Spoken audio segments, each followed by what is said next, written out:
Hey, how's everybody doing today? I'm gonna be talking to you about this High Point C9 pistol.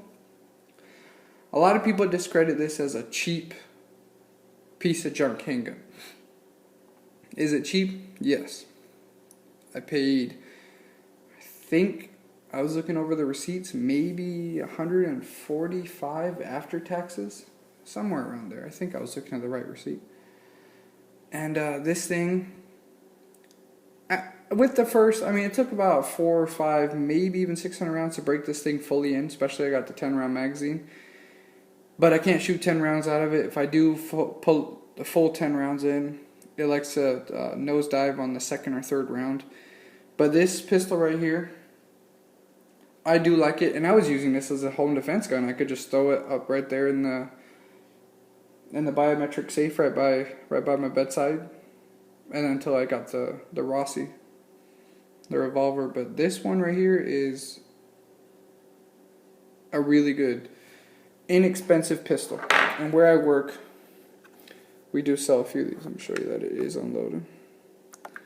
Nothing in there. No magazine. And this thing, I love the way this shoots. When you put your fingers on the grips, you do have a little bit of your pinky does go a little down, hangs off the end a little bit, but don't have the smallest hands in the world, and I don't have the largest hands in the world. But the 10 round magazine does have, I think it's about an inch extension on the bottom. Standard magazine does have a little place to rest your pinky on the bottom. I'm not going to put the magazine in because it is a little, you know what? Yeah, I am going to put it in. Even though these YouTubers are going to have a field day with this, I don't really care. It's my pistol, and I am being safe with it. So if you guys don't know safety, well then that's on you guys. I know what I'm doing. So with the magazine in, it does have this little pinky rest, which for me, it fits perfectly. Show you the other side, just the same. It is a little cramped at the top, right here in this little finger groove, and you would think it would have maybe one or more little groove right here, but it's just a 1 and then the 2, so they expect you just to put both. But this right here, this little bottom plate works really well. Now, just like my other 22, the way this ejects the shells is with this little ejection rod right here. It grabs the rim of the case after you fire it. When the slide goes back, it pulls it out, ejects it out the side. Go ahead and take the magazine back out. Now, the rounds I keep in this at home are the HPR 115 grain jacket hollow points. And I use this when I'm riding my Harley a lot. For the fact is, God forbid my gun falls out. I do have more expensive firearms. I got 1911s.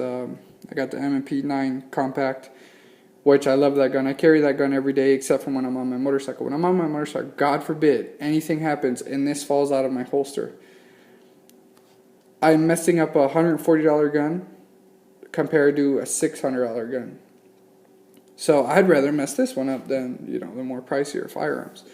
And if you don't have a lot of money to spend, this is also a better option. The only thing I advise is, if you're going to buy this weapon, don't buy it, take it home, and put it up as a self-defense gun.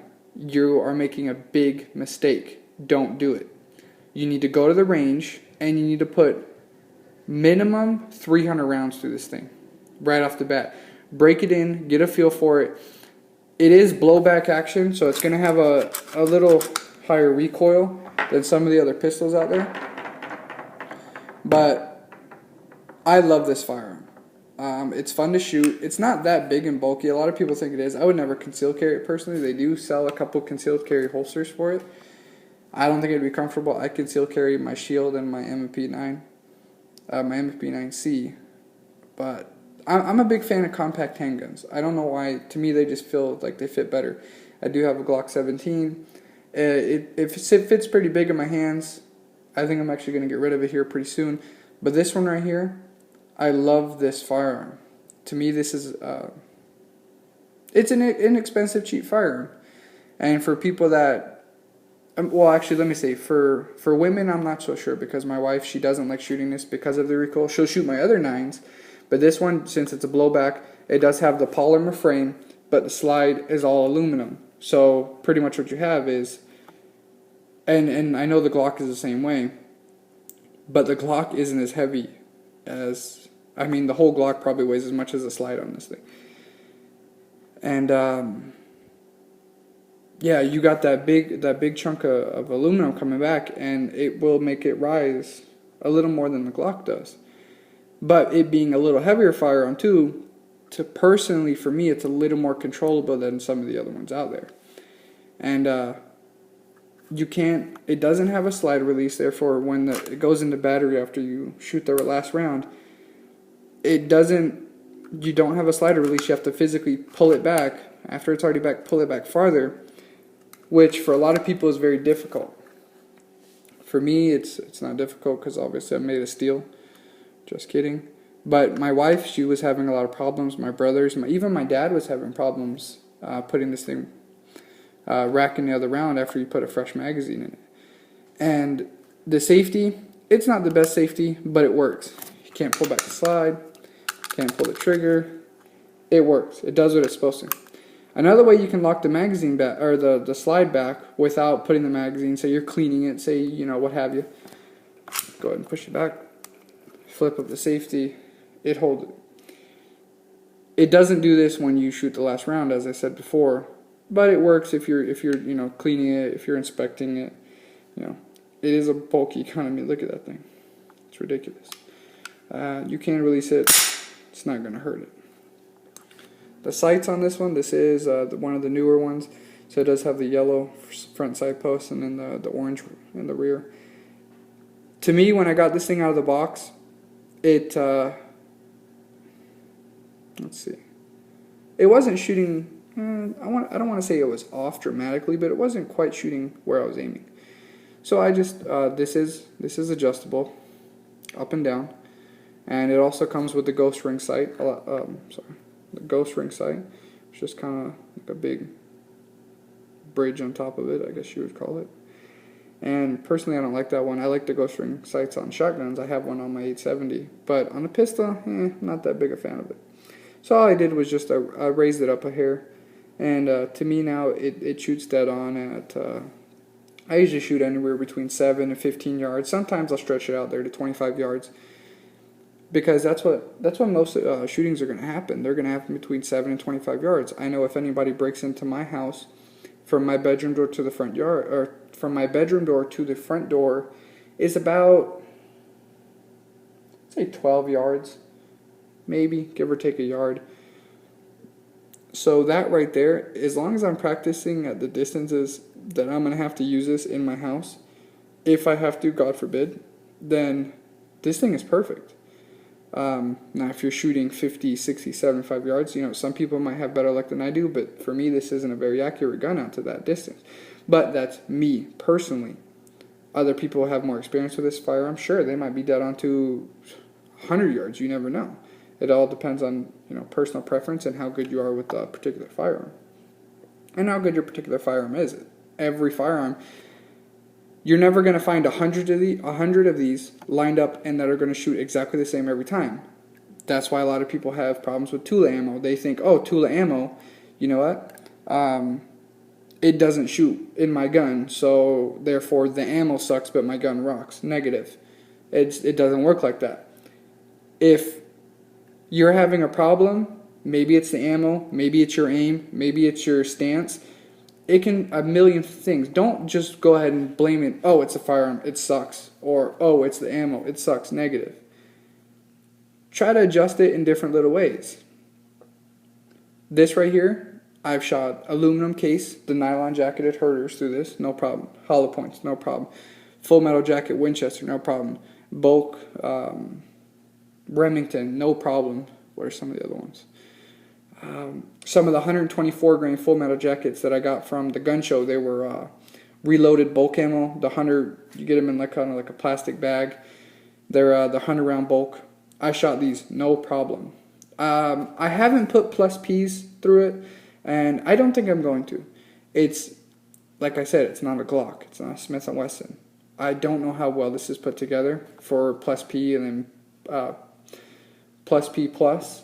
I don't know if I trust it with that, but you know what? I might as well just go ahead and do it, because then I can come back and tell you guys, hey, my firearm personally, this one, I'm not talking about anybody else's, worked good or it didn't work good. And then you guys can go ahead and draw your own conclusion from that. Maybe you guys have wanted to try it, but you're not so sure if you want to put plus P or plus P plus in your firearm. So let's just say I put plus P or plus P plus through this and it works fine. Don't go thinking, oh, his worked fine, mine's is going to perform flawlessly. Negative. Doesn't work like that. My firearm might have it. First 2 magazines might take it, no problem. Doesn't mean yours will. If mine works badly, doesn't cycle the ammo. Doesn't work, God forbid, blows up, like everybody dreads firearms doing. Doesn't mean yours is going to either. Don't take what I'm saying and it's in stone that, oh, his worked, mine works, his doesn't work, mine won't work. Because that was also, I'm going to relate back. I like going back to the Tula and the Herder's ammo, because that's one of the biggest things I see on YouTube, people disclaiming, is, you know what, in their gun, it doesn't work for crap. I'm going to say their gun is probably crap. They don't know how to take care of their things. Mine, it's a Diamondback Tactical. It was about $900. It wasn't the cheapest out there, and it wasn't the most expensive. It's not a Bushmaster, but it's not a little M&P Sport. It's put together way better than that. It's got a 16-inch barrel. It's a free-floated handguard, 12-inch handguard. And it's got all the Magpul accessories, but it doesn't have any modified internals. All the internals are stock. All that I put on it are aesthetics, the new stock. What else did I put? The handguards, the Magpul flip-up sights, the grip pod, But the functions of the gun are all still stock, and I have shot to date 683 rounds without cleaning it with Tula, and it's worked flawlessly. Like I said, I had 2 hang-ups. One was a magazine, the other one was a brass catcher that I was trying to use. Trying to kind of review the brass catcher, see how it worked. Didn't work all too good for me personally, but then again, I don't know how well the brass catcher was made. It might have just been that one that was having problems. So that's my little rant for today. You guys can go ahead and give me your feedback. Tell me if you've had problems with this pistol. Tell me if you like it. Tell me if you dislike it. Don't write it in a comment for everybody to see and make yourself look like you're some Billy Badass. Send it to me in a message. We can have an actual conversation about it, like grown men, or men to woman, or whatever you want to call it. But go ahead and subscribe to the channel while you're at it, and I'll talk to you guys later.